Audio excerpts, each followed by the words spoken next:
Vote পর্ব ঘিরে জমজমাট বর্ধমান দুর্গাপুর লোকসভা কেন্দ্র।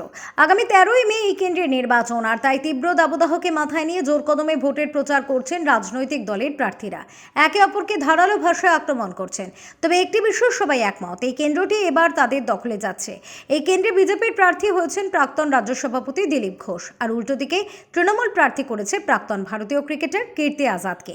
এই দুই হেভিওয়েট প্রার্থীকে টক্কর দিতে এই কেন্দ্রে সিপিএম এর প্রার্থী হয়েছেন সুকৃতি ঘোষাল।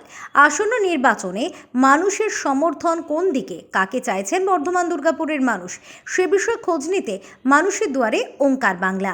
বর্ধমান দুর্গাপুর থেকে এই বিষয়ে সবিস্তারে জানাচ্ছেন আমাদের বিশেষ প্রতিনিধি অনুসুয়া সিনহা। পার্টি এগিয়ে বলতে এখন দেখা যাচ্ছে যে দুপক্ষই মোটামুটি এখন একদম এগিয়ে আছে। কে আসলে কাজ করবে, উন্নয়ন হবে, এরকম কোন পার্টি আসলে? বলে তো সবাই যে আমি এলে কাজ করবো, কিন্তু দেখা যায় কিছুই পাওয়া যায় না। তাতে করে আশা করি তৃণমূলই ঠিক আছে। তৃণমূল ঠিক আছে, কেন বিজেপি আসলে কাজ করবে না? বিজেপি এখনও পর্যন্ত কোনো ইয়ে দেখতে পাচ্ছি না। এখনও পর্যন্ত যেমন লক্ষ্মী ভাণ্ডারটা দিচ্ছে বলে আমরা তৃণমূলকে চাই। এখন আপনার যে তৃণমূল সরকার যেটা চালিয়েছে 10 বছর, উনি এলে আমাদের মনে হয় আরও ভালো করে চলবে। গ্রামগঞ্জে যা দেখছি আমরা সাধারণ মানুষ, আমরা কোনো পার্টিসিপেট করি না, আমরা সাধারণ মানুষ, আমরা যেটা দেখছি গ্রামের রাস্তাঘাট, পানীয় জল, স্বাস্থ্যসাথী কার্ড, সব কিছুই আমরা সিদ্ধান্ত। পিছনে যদি তাকানো হয় দীর্ঘ 30 বছর পিছনে, তাহলে সেখানে যে গভর্নমেন্ট তখন ছিল, সে যে জিনিসটা গরিব মানুষের জন্য করেছে সেই জিনিসটা একদমই ভালো করে না।